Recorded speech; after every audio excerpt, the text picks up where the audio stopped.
నమస్తే, నా పేరు డాక్టర్ పృథ్వీరాజ్. నేను consultant endocrinologist at Arete hospital Gachibowli. March 4th every year world obesity day celebrate అయితే చేసుకుంటాం. ఈ ఒబేసిటీ డే సందర్భంగా ఒబేసిటీ అవేర్నెస్ గురించి ఈ వీడియో చేస్తున్నాము. మీరు సోషల్ మీడియా ఓపెన్ చేస్తే కనుక ప్రతి ఒక్కళ్ళు ఒబేసిటీ గురించి మాట్లాడే వాళ్ళే. ఇన్ఫ్లుయెన్సర్ నుంచి డాక్టర్ల నుంచి ప్రతి ఒక్కళ్ళు ఒబేసిటీ గురించి మాట్లాడడమే. యాక్చువల్లీ ఇది నా ఫెలో కొలీగ్స్కి, ఫెలో డాక్టర్స్కి ఈ మెసేజ్.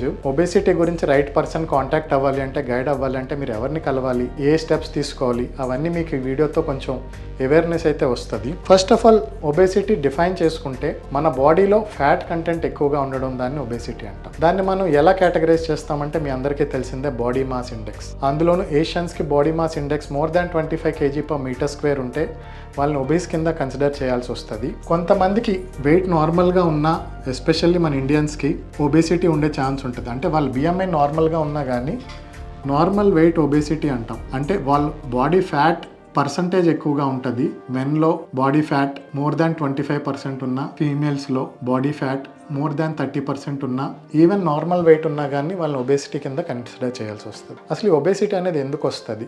మనం కాజెస్ చూసుకుంటే ఒబేసిటీ కనుక ముఖ్యంగా 2 రకాలుగా డివైడ్ చేయొచ్చు వీటిని. First of all ఎక్సోజీనస్ and endogenous. అంటే బయట నుంచి మన సరౌండింగ్స్లోను, లేదా మన పూర్ డైటరీ హ్యాబిట్స్, లేదా sedentary life style, recurrent night shifts వల్ల రిథమ్స్ అబ్నార్మల్ అయ్యి, లేదా స్ట్రెస్, సైకోసోషల్ ఫ్యాక్టర్స్ వల్ల, ఎన్విరాన్మెంటల్ ఫ్యాక్టర్స్ వల్ల, వీటన్నిటి వల్ల వచ్చే ఒబేసిటీ ఎక్సోజీనస్. అంటే మన బాడీలో కాకుండా బయట కాజ్ వల్ల మన వెయిట్ గెయిన్ అనేది ఎక్కువగా జరుగుతూ ఉంటుంది. ఎండోజీనస్ వచ్చేసి మన కాజెస్ 2గా డివైడ్ చేసుకోవచ్చు. ఒకటి జెనెటిక్, అంటే జెనెటిక్ అబ్నార్మాలిటీ ఏమన్నా ఉన్నా కానీ ఒబేసిటీ రావచ్చు. లేదా సివియర్ ఒబేసిటీతో సఫర్ అవుతున్నారో వాళ్ళకి మోనోజెనిక్, అంటే ఒక జీన్ అబ్నార్మాలిటీ ఉన్నా కానీ ఒబేసిటీ రావచ్చు. ఎస్పెషల్లీ లెప్టిన్ జీన్స్, కొన్ని జీన్స్. ఒకవేళ ఎవరికన్నా సివియర్ ఒబేసిటీ, చైల్డ్హుడ్ ఒబేసిటీ ఉంటే, దీంతో పాటు కొన్ని కండిషన్స్ ఉంటే మోనోజెనిక్ ఒబేసిటీ సస్పెక్ట్ చేయాల్సి వస్తుంది. జెనెటిక్ టెస్టింగ్ చేసి స్పెసిఫిక్ కండిషన్ కి స్పెసిఫిక్ ట్రీట్మెంట్స్ కూడా ఉన్నాయి కొంతమంది. కొన్నిటికి మోనోజెనిక్ కాకపోతే ఆలిగోజెనిక్, అంటే ఫ్యూ జీన్స్ లో ప్రాబ్లం ఉన్నా, లేదా పాలిజెనిక్ ఎక్కువగా చూసేది ప్రాబ్లమ్స్ ఉన్నా కానీ ఒబేసిటీ రావచ్చు. జెనెటిక్ కాకుండా ఎండోజీనస్ కాజెస్ లో ఇంకోటి వచ్చేసి హార్మోనల్ కాజెస్. అంటే ఇన్హెరెంట్ గా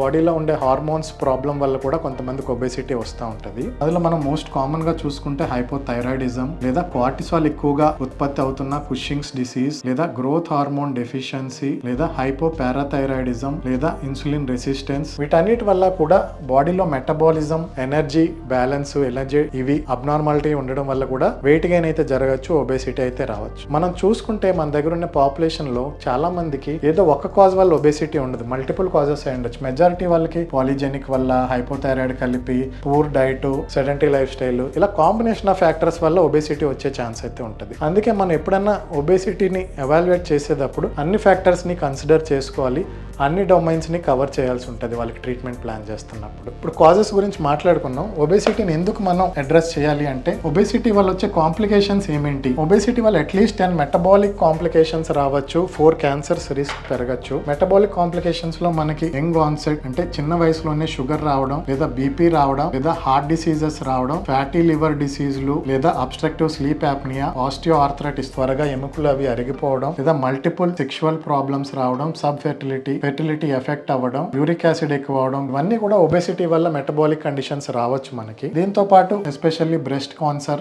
కొంచెం రిస్క్ పెరగచ్చు, కోలన్ క్యాన్సర్ రిస్క్ కొంచెం పెరగచ్చు. సో అందుకే ఎవరైతే అధిక బరువు తోటి, ఒబేసిటీ తోటి బాధపడుతున్నారో, ఇవన్నీ రాకుండా ఉండడానికి, జాగ్రత్త పడడానికి హెల్దీ వెయిట్ లాస్ అయితే అవ్వాల్సి ఉంటుంది. ఆ జర్నీ అయితే స్టార్ట్ చేయాల్సి ఉంటుంది. కాంప్లికేషన్స్ అయిపోయినాయి. ఇప్పుడు మనం ట్రీట్మెంట్ గురించి మాట్లాడితే, ఒబేసిటీ ట్రీట్మెంట్ గురించి చెప్పాలి అంటే ఒక మెయిన్ పాయింట్ చెప్పాలి. ఏంటి అంటే, one size does not fit all. అంటే అందరికి ఒకటే మందు, అందరికి ఒకటే డైట్, అందరికి ఒకటే ఎక్సర్సైజ్ వర్కౌట్ అవుతుందని గ్యారంటీ ఏం లేదు. ఒబేసిటీ ట్రీట్మెంట్ ని మనం ఇండివిడ్యువలైజ్ చేయాలి, పర్సనలైజ్ చేయాలి. మీరు చూసుకుంటే నేను చెప్పినట్టు ఒబేసిటీ కాజ్ కి మల్టిపుల్ లేయర్స్ లో ఉండొచ్చు ప్రాబ్లం. జెనెటిక్, లేదా hormonal, plus environmental or psychosocial factors. So అన్నిటిని అడ్రస్ చేయాలి. ఒబేసిటీ ఫీనోటైప్స్ ని మనం 4 రకాలుగా కేటగరైజ్ చేయొచ్చు. ఈ 4 కేటగిరీస్ ఏంటంటే, ఫీనోటైప్స్ లో ఒకటి హంగ్రీ బ్రెయిన్, అంటే వీళ్ళు ప్రొలాంగ్డ్ ఫాస్టింగ్స్ చేయగలరు. చాలా మంది ఉంటారు, కొంతమంది పేషెంట్లు వచ్చి, సార్ నేను మార్నింగ్ ఏం తిన్నాను, లంచ్ ఏం తిన్నాను, రోజుకి ఒక్క పూటే తింటాను కానీ వెయిట్ తగ్గట్లేదు, వెయిట్ పెరిగిపోతున్నాను అంటారు. వీళ్ళు చూసుకుంటే కనుక ఒక్క పూట మీరు ఏం తింటున్నారని అడిగితే, వీళ్ళు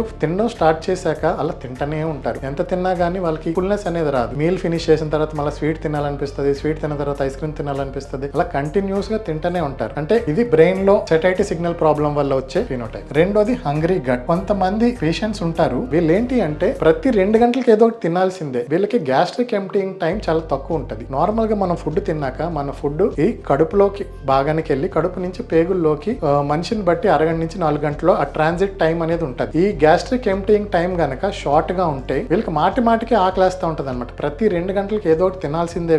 వీళ్ళ గట్ బాగా ఎక్కువగా ఆకలితో సఫర్ అవుతూ ఉంటది. మూడోది వచ్చేసి ఎమోషనల్ ఈటర్స్. చాలా మంది ఫీమేల్స్, యంగ్ పాపులేషన్, ప్రతి ఎమోషన్ కి వాళ్ళకి సొల్యూషన్ ఫుడ్డే. మనం హ్యాపీగా ఉన్న ఫుడ్డే, మనం బాధగా ఉన్న ఫుడ్డే, మనం కోపంగా ఉన్న ఫుడ్డే. ప్రతి ఎమోషన్ కి వాళ్ళు ఫుడ్ తీసుకుని ప్యాసిఫై చేసుకోవడానికి వాళ్ళ బ్రెయిన్ అలా కండిషన్ చేసుకుంటారు. సో దీనివల్ల ఓవర్ క్యాలరీస్ అయ్యి వెయిట్ పెరగడం, ఒబేసిటీతో సఫర్ అవడం అయితే జరగచ్చు. 4వ ఫీనోటైప్ వచ్చేసి స్లో బర్నర్స్. వీళ్ళు తినే క్యాలరీస్ తక్కువే ఉంటాయి. మీరు 24 అవర్స్ లో క్యాలిక్యులేట్ చేస్తే కనుక వాళ్ళు తినే ఫుడ్ క్యాలరీస్ తక్కువే ఉంటాయి. కానీ వాళ్ళ రెస్టింగ్ ఎనర్జీ ఎక్స్పెండిచర్, వాళ్ళ నాన్ ఎక్సర్సైజ్ థెర్మోజెనిసిస్ లోగా ఉండడం వల్ల, మెటబాలిజం లోగా ఉండడం వల్ల వాళ్ళు ఖర్చు పెట్టే క్యాలరీస్ కూడా ఇంకా తక్కువగా ఉంటాయి. సో దాని వల్ల ఒబేసిటీ అవుతారు.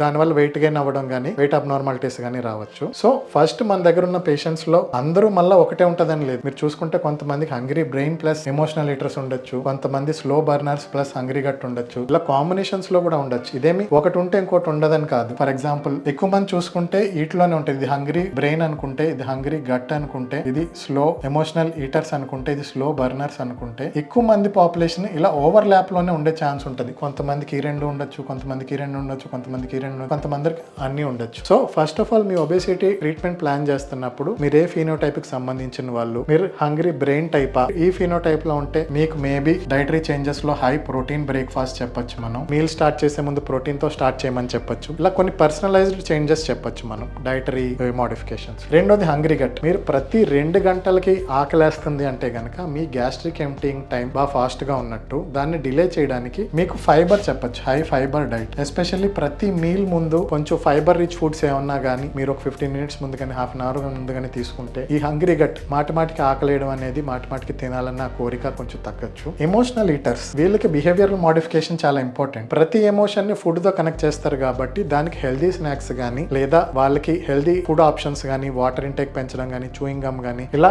వాళ్ళని మనం behavioural modification, behavioural conditioning long term లో చేయాల్సి వస్తుంది. 4వది స్లో బర్నర్స్. వీళ్ళకి మెటబాలిజం, నాన్ ఎక్సర్సైజ్ థెర్మోజెనిసిస్ పెంచడానికి, రెస్టింగ్ ఎనర్జీ ఎక్స్పెండిచర్ పెంచడానికి, వీళ్ళకి మజిల్ స్ట్రెంథనింగ్ ఎక్సర్సైజెస్ అవి కనుక మనం గ్రాడ్యువల్ గా ఇంట్రడ్యూస్ చేయాలి, ఆర్ గ్రాడ్యువల్ గా మంత్ ఆన్ మంత్ ఎస్కలేట్ చేయాల్సి వస్తుంది. So based on your phenotype మనం లైఫ్ స్టైల్ మోడిఫికేషన్స్ అయితే చేయాలి. దాని తర్వాత వచ్చేది pharmacological management. Life style modifications లో మీరు చూసుకుంటే మన ఎక్సోజినస్ ఫ్యాక్టర్స్ లో 4 ఫ్యాక్టర్స్ అనేవి చాలా ఇంపార్టెంట్. ఒకటి డైట్, ఏం తింటున్నారు, ఎంత తింటున్నారు, ఏ టైం కి తింటున్నారు, ఫుడ్ కంపోజిషన్ ఏంటి, మీ ఫుడ్ టైమింగ్ ఏంటి, ఇదంతా కూడా చూసుకోవాలి. రెండోది మీ ఫిజికల్ యాక్టివిటీ ఎంత బాగుంటుంది. Ideally cardio, muscle strengthening exercises, resistance training exercises, ఇవన్నీ కూడా మిక్స్ ఉండాలి ప్రతి మనిషికి. మూడోది నాక్టర్నల్, నైట్ టైం స్లీప్ ఉండాలి, హెల్దీ స్లీప్. ఫోర్త్ది స్ట్రెస్ ఏమన్నా ఉన్నా కానీ స్ట్రెస్ మేనేజ్మెంట్ అది కూడా బాగుండాలి. ఇవన్నీ కూడా ఇంపార్టెంట్. మనం ఎవరికన్నా ఒబేసిటీ ట్రీట్మెంట్ ప్లాన్ చేస్తున్నప్పుడు ప్రతి డొమైన్ ని కవర్ చేయాల్సి ఉంటుంది. దీంతో పాటు మెడిసిన్స్, ఇప్పుడు మీరు చాలా చూసుకుంటే మెడిసిన్స్ వచ్చాయి మనకి, సెమాగ్లూటైడ్ లేదా టిర్జెప్టైడ్, అదే మీ వాడుక భాషలో ఒజెంపిక్, వీగోవి, మౌన్జర్. ఇవన్నీ కూడా ఎవరికి ఇస్తాము? బిఎంఐ మోర్ దాన్ 25 kg/m² ఉండి ఏమన్నా మెటబాలిక్ కండిషన్ ఉంటే, అంటే టైప్ 2 డయాబెటీస్ కానీ, లేదా ఫ్యాటీ లివర్ కానీ, లేదా స్లీప్ యాప్నియా కానీ, లేదా మార్బిడ్ ఒబేసిటీ సెకండరీ హైపోగోనాడిజం, ఇలా ప్రాబ్లమ్స్ సఫర్ అవుతూ ఉంటే కనుక మెడిసిన్స్ అనేవి కూడా ఇప్పుడు చాలా మంచి ఆప్షన్. అవి కూడా డాక్టర్ సూపర్విజన్ లోనే తీసుకోవాలి. ఇప్పుడు ఒబేసిటీ గురించి ఇంత మాట్లాడుకున్నాం కదా, ఇంత కస్టమైజ్డ్, ఇంత పర్సనలైజ్ చేయాలంటే, కేర్ ఫర్ ఒబేసిటీ మీకు కరెక్ట్ గైడెన్స్ కావాలి అంటే మీరు కలవాల్సింది ఎండోక్రైనాలజిస్ట్ ని. ఎండోక్రైనాలజిస్ట్ ని కలిస్తే మీకు ఒబేసిటీ కాజ్ ఎక్కడుంది, మల్టిపుల్ కాజెస్ ఉన్నాయా, ప్రతి డొమైన్ ని అడ్రస్ చేస్తున్నామా లేదా, ట్రీట్మెంట్ సిస్టమేటిక్ గా ప్లాన్ చేస్తున్నామా లేదా, పర్సనలైజ్ ట్రీట్మెంట్ ఇస్తున్నామా లేదా అనేది మనం హెల్ప్ఫుల్ అయ్యే ఛాన్స్ ఉంటుంది. ఫైనల్లీ నేను ఏం చెప్పి కంక్లూడ్ చేద్దాం అనుకుంటున్నానంటే, మీరు సోషల్ మీడియాలో ఇన్ఫ్లుయెన్సర్లు విని డైరెక్ట్ గా మెడిసిన్ స్టార్ట్ చేసేస్తాను అని భ్రమలో అయితే ఉండద్దు. ముందు వెళ్ళి ఎండోక్రైనాలజిస్ట్ ని కలవండి. మీకు అసలు ఒబేసిటీ ఎందువల్ల వచ్చింది, ఎందుకు వచ్చింది, లేదా దానికి పర్సనలైజ్డ్ ట్రీట్మెంట్ ప్లాన్ ఏంటి, అవన్నీ కనుక్కొని pros and cons of medicines ని కనుక్కొని ఆ తర్వాత మటుకే మీరు స్టార్ట్ చేయండి. Thank you.